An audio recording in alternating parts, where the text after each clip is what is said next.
So I'm going to try and do a repair on this little anvil. Not little anvil, it's big anvil. So what I'm going to do is, it was the one I was showing you before. It's got a little gouge in there. It's kind of in a bad spot, and I don't want to lose this corner. My other one, exact same situation, but it's long gone. So that's a much bigger job, a lot of build up.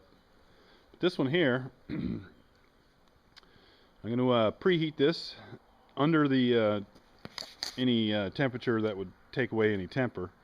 That is around 250 degrees. I don't want to go up to 300 or more over the entire area because it may take some of the hardness out of this. Definitely the area where the welding's going to happen is going to be affected. It's not going to be affected any more than cutting into it with a cutting torch, so for that reason I'm not too worried about it.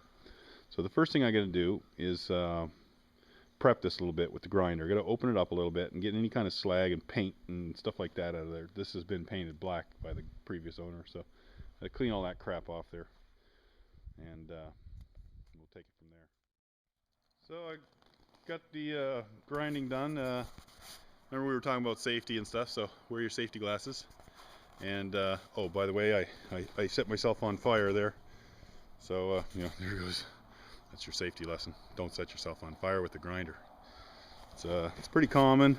Right where the grinder hits you there, the sparks will set your jacket on fire. You might want to try and put those flames out before you go any further. It was a cotton shirt, but polyester underneath set it on fire. So I just put myself out. Okay. I'm not quite done with my grinding there. I had to put the fire out. But I'm going to go a little bit deeper, and then I'm going to preheat it. So, you know, you won't see the finished prep there, but it's going to preheat that. And then the next step will be to begin the welding, but I'll get back to you here after we get this preheated.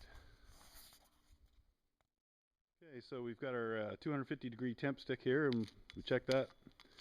And it's just barely melting, so it's only right around 250. It might be just slightly less between hitting record and that. Like, it was melting before I hit record, and now it's not melting, so it's cooling off quickly. What I'm going to do is I'm going to put just a touch more heat onto it, then I'm going to quickly weld it, and the heat from the welding will bring that up again. Definitely in that area will be quite hot, and you know, between 500 and 600 degrees in a small spot in that area.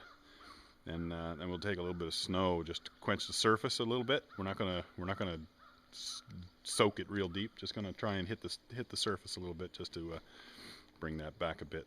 And as long as it's not up over the critical temperature, it doesn't really have a whole lot of an effect on it anyway. So the only place where it'll be soft is right where that weld is. So, but it's better than having a great big hole in your anvil.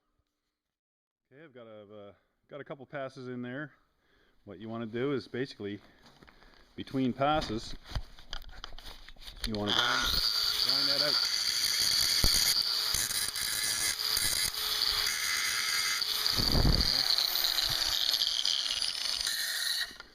You want to just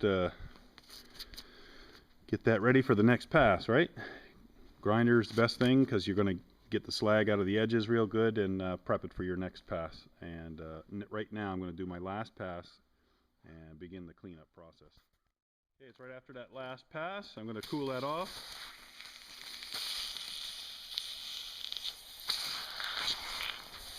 Okay. Cool that off real good. So, you know, that's in this area right here, just this corner area would have gotten up over 500-600 degrees. So definitely going to have some heat affected area there. And you know, all you can do is what you can do. 7018 is the best thing to repair most of these types of anvils. I know a lot of you are going to ask me about hard facing. Well, don't use hard facing.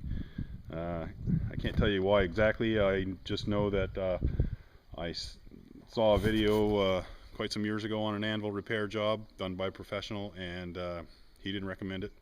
And honestly, that wouldn't be my first choice either. You know, you can't grind it too good, and it's hard facing is more of a wear thing.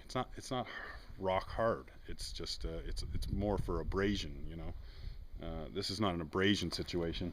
It's where it needs to be hard. So 7018 is not exactly hardenable material, but really what you're trying to do is not try not to affect the rest of the anvil. So mostly this repair is there for a reason, to allow me to clean this up, and a place where, you know, it built up the strength so that I wouldn't lose this corner piece, and you know, that'll be a real good repair. That'll never go anywhere.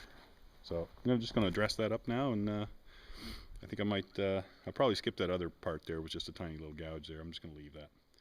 And just going to dress up the surface of my anvil and put it in use. Anyway, got the anvil all done up. That's where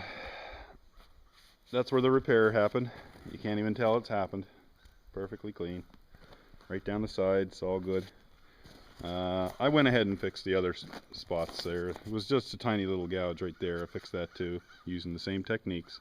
There was also a couple little pock marks in here where something like that one, right? I missed that one, but I ain't gonna worry about it. And I got the top all cleaned up, and the only thing I knew there was some writing on the side here, and I could be wrong about it being a Trenton anvil. I can see the word England, and that's the only thing I can see. I can't see any other letters, so if anyone knows what that kind of an anvil is from England, made in England, but it sure looks like a Trenton style. It's got a couple little mouse holes in the back here. It's got a small hole down at the bottom, and it's got another larger one at the top. So if anyone has any information on this anvil, I'd appreciate it. Thank you.